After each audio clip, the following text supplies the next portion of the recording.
Hello students, today we are going to learn about the political science, chapter number 1, post-World War political developments.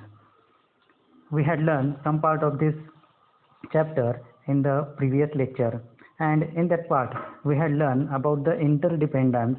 After that we had learned about the international relations through foreign policy.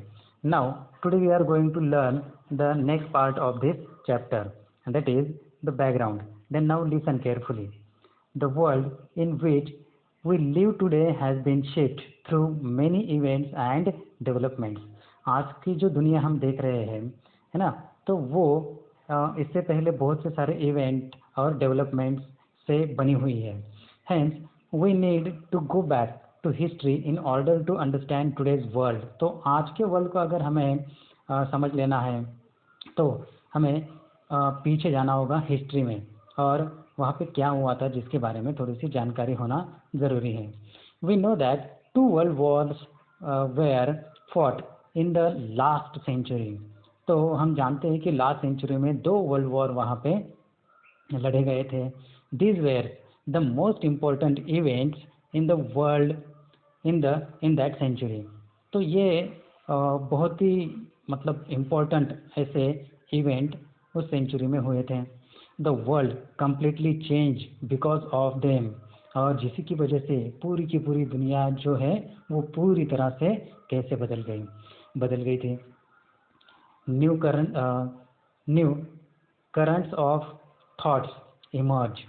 तो नई विचारधारणाएं वहाँ पे कुछ उत्पन्न हुई. Let us understand what else happen due to these world wars. तो चलो हम इस 2 वर्ल्ड वॉर की वजह से क्या हुआ, 2 वर्ल्ड वॉर में क्या हुआ था जिसकी जानकारी लेते हैं. First of all we are going to learn about the first world war. Then now listen carefully. The first world war was fought between 1914 and 1918. तो पहला वर्ल्ड वॉर जो है वो 1940 से लेकर 1980 इस पीरियड में वहाँ पे लड़ा गया था. Major countries of Europe took part in it. Europe had a very central power place in the international or global system at that time. तो ये जो वर्ल्ड वॉर है ये यूरोप कंट्रीज़ की जो बड़ी बड़ी कंट्रीज़ थी उन्होंने इसमें पार्ट लिया हुआ था, और एक सेंट्रल प्लेस इस यूरोप कंट्रीज़ ने वहाँ पे उस टाइम अपनी बना ली थी. The war caused a tremendous loss of life and property. और इस वॉर की वजह से, फर्स्ट वॉर की वजह से बहुत सी सारी जीवित हानि वहाँ पे हो गई थी, और प्रॉपर्टी का भी नुकसान वहाँ पे हुआ था. The countries which joined the war suffered tremendous economic losses. तो कंट्रीज ने वहाँ पे इकोनॉमिक लॉसेस को भी सफ़र किया. बहुत बड़े इकोनॉमिक लॉसेस, मतलब हर तरफ महंगाई वहाँ पे बढ़ गई, हर एक चीज़ जो थी उसकी कीमतें वहाँ पे बढ़ गई. तो ऐसी सारी चीज़ें उस वक्त हो गई थी. Even the countries which did not join the war were impacted by the war. और जो कंट्रीज़ ने वहाँ पे वॉर में हिस्सा लिया था वही नहीं, जो उस वॉर में नहीं थी ऐसी कंट्रीज़ के ऊपर भी इस वॉर का असर हुआ.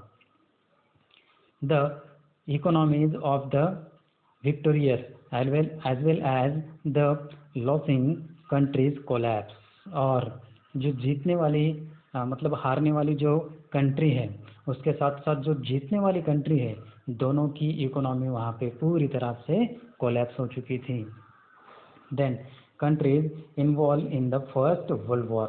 तो ये फर्स्ट वर्ल्ड वॉर में कौन सी कंट्रीज वहाँ पे इन्वॉल्व थी जिनके बारे में हम जानते हैं.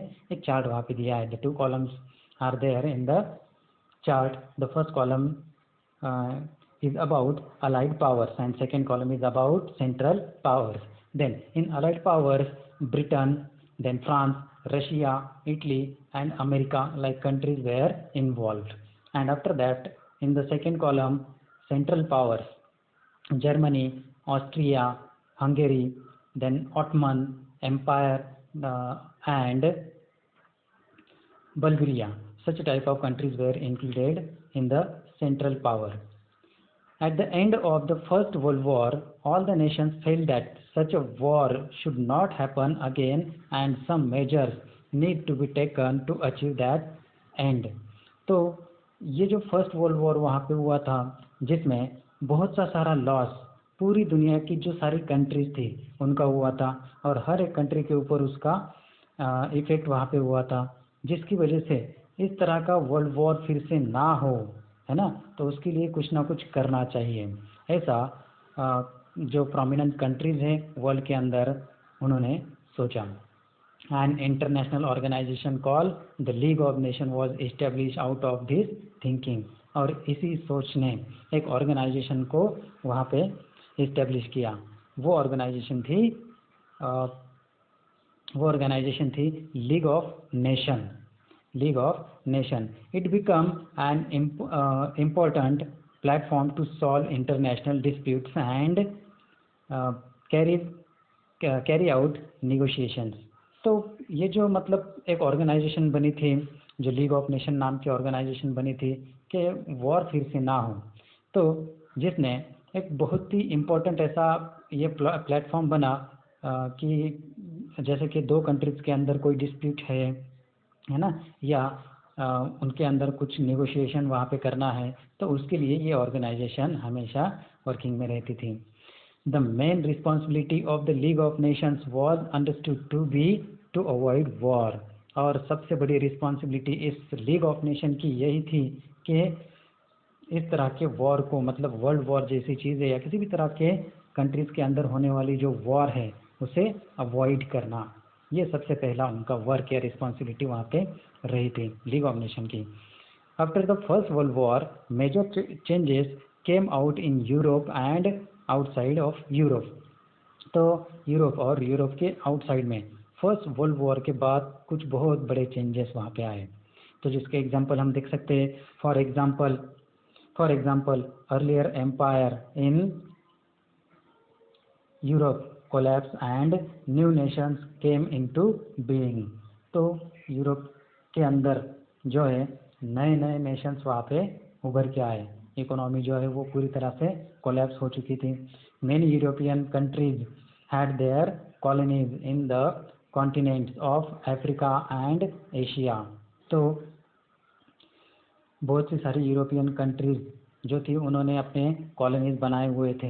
यूरोपियन कंट्रीज ने कहाँ पे कॉलोनीज बनाए हुए थे? अफ्रीका और एशिया कॉन्टिनेंट में अपने कॉलोनीज वहाँ पे बनाए रखे थे। Then movement for independence started in this colonies. तो ये कॉलोनीज जो बनी हुई थी उन कॉलोनीज में इंडिपेंडेंस वाले मूवमेंट, फ्रीडम वाले कुछ मूवमेंट्स वहाँ पे स्टार्ट हो गए, शुरू हो गए। This movements challenge the hegemony of the European Nations. तो यही जो मूवमेंट्स हैं उन्होंने यूरोपियन नेशंस की जो हेजेमनी है, hegemony means we call it the leadership, है ना। तो ये जो हेजेमनी वहाँ पे इन यूरोपियन कंट्रीज़ की चल रही थी, या लीडरशिप चल रही थी, या वी कॉल इट डोमिनेशन, है ना। तो ये यूरोपियन कंट्रीज़ का जो डोमिनेशन था उसे कम करने का काम या उसे चैलेंज करने का काम इस फर्स्ट वर्ल्ड वॉर के बाद ही इन मूवमेंट्स में, फ्रीडम वाले मूवमेंट्स में हुआ। League of Nations were establish after the first world war to establish peace. तो लीग ऑफ नेशन क्यों इस्टेब्लिश हुआ? कि फर्स्ट वर्ल्ड वॉर के बाद पूरी दुनिया में पीस रहे, शांतता रहे, फिर से ऐसा वॉर ना हो इसके लिए। But it did not succeed at preventing war. लेकिन ये लीग ऑफ नेशन सक्सेस नहीं रहा, फिर से एक वॉर वहाँ पे हुआ था, second world war. Autocratic regime came up in Germany, Italy, Spain and other countries.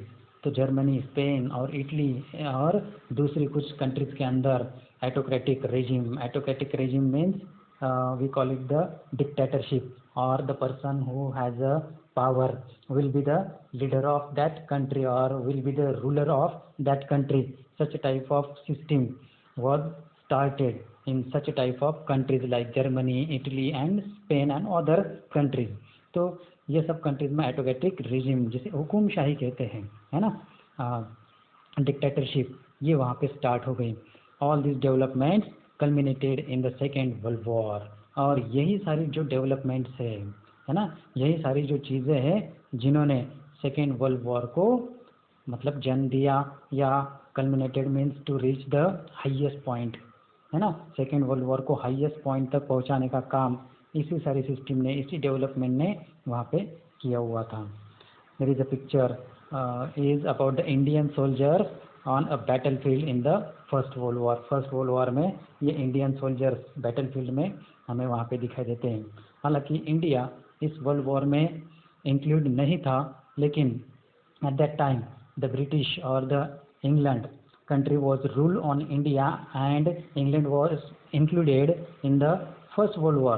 That's why the Indian soldiers were fought in that war, that means in the first world war. Such a type of condition was there. Okay, the next part is there, that is second world war, which we will be learn in the next lecture. Okay, bye.